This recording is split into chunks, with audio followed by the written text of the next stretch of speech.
inner workings of that, I personally started to think that I not pay my phone bill or something. Like, what's going on here? Why don't I? Why is Right. the Wi-Fi tripping in here? Um, that wasn't the case though. For whatever reason, it went down. I haven't read or come across too many articles yet as to what was the reasoning or as to why. But indulge us with a little bit of conspiracy conversation, if you will. So Facebook and Instagram goes down and on a Monday, and just so happened on Sunday there was a 60-minute episode, a 60 minutes episode that came out with a woman known as the Facebook whistleblower, and her name is Frances Haugen.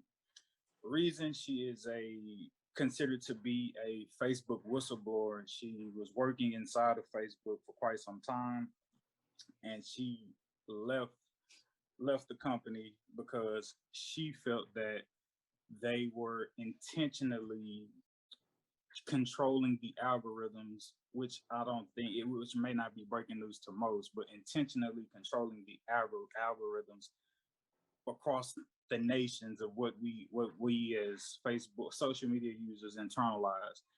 And so she was saying that, hey, there is a direct correlation between our mood changes and with the information that they give us, whether it's hate speech, whether it's misinformation, whether it's seeing violence. They control that 98.999% of the time when it comes across our feed, and they are doing this intentionally, which obviously is bad when you consider the how big mental health has come into play and people internalizing all this information on a day-to-day basis. So that's one complaint. Then she had the second complaint of Facebook and IG is becoming beyond harmful and a danger to young teenage girls. So this isn't just some claims she's made. She, while working with Facebook, she secretly copied tens of thousands of pages that had internal research going on. So before she got ready to leave, she was taking all of this paperwork and these documents and like discovering those. So here's the quote. Here's the quote from her on the 60-minute episode. And I'm probably may be repetitive, but just giving you her side. The things I saw on Facebook over and over again was there was conflict of interest between what was good for the public and what was good for Facebook. And Facebook over and over again chose to optimize for its own interests, like making money. And so when you talk about just diving deeper beyond just saying optimize or what have you, she was basically referring to Facebook optimizes for content that gets engagement and reaction, but its own research shows that all of that information they're feeding us, like I said, is divisive, it's hateful, it's polarizing, and keeping us individuals on Facebook and Instagram requires to continuously have that hateful speech.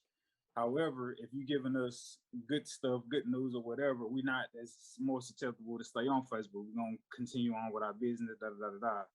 But pumping that hate speech and all that hate content keeps people on, makes people more infuriated to comment, to like, to go through this, especially misinformation, especially when you're talking about recently coming out of like elections, like that plays into it. And they have their finger on the button that is feeding us this information when through they can switch the algorithm to give us a little bit more lighthearted content, whatever the case may be. But they're constantly dumping this into the world's feed to keep the likes going, keep the comments going, keep more screen time going, to which again is continuously generating more and more and more and more and more ad revenue.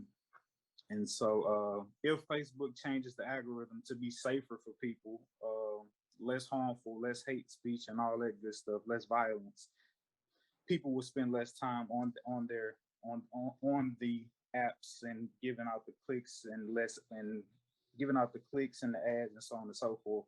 Which, as a result, one could assume Facebook would make less money, obviously, if less people are on the social media platforms. So, so yeah, so this all was put out on Facebook. Oh, I mean not on Facebook, but on the 60 Minutes episode, and on a Sunday, and as a result, on Monday we see Facebook and Instagram crash. Coincidence or not? It was reported that Facebook, which bought out Instagram a couple years back, that they were hacked. And when they were hacked, um, it was alleged that multiple, I guess, segments of the program in itself had been erased, uh, leading, to false accusations of with all of that missing data. Facebook and IG may not be recoverable, but top engineers and software, IT people within the world didn't let that happen. But I mean, my guess is there may be a correlation for sure, but um, when you're talking about a $1 billion industry and one of the most richest or most wealthiest and influential people within the world, I mean, that's a big drag in the sway, especially if, even if you're a top-notch hacker, whatever the case may be. Uh, but I mean, he did allegedly lose, $7 billion, while Facebook and IG were down for about, I think, like 5 hours, something like that. But 7 billion to him is probably like $70, or maybe like 700 to us. I mean, that's a lot of money, but like, is it in the grand scheme of things when you have that much? When you work for 120?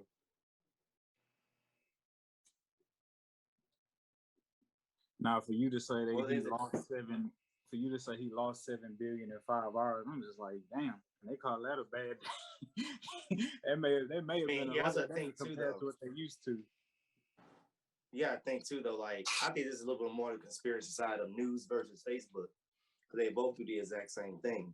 So at the end of the day, now how I don't quite know how the news would inflict with it, but I do feel like this is the same situation that news has. So at the end of the day, you'll never see a news segment where they're promoting, basically saying that the news promotes bad news instead of good news all the time, if that makes any sense. So I think Facebook did what any media would do. Like the newspaper's not about to go out there and post a article about how the news is always telling you negative things. So Facebook is not about to let you do that thing either. They just have more control. And with their control, they just literally press the button. So instead of just like the news not showing the segment about the news showing only bad stuff, or an article being denied about showing how the newspaper shows negative stuff, the Facebook just did it the way they knew how to do it, which is to shut everything down and to make it less conversation about it.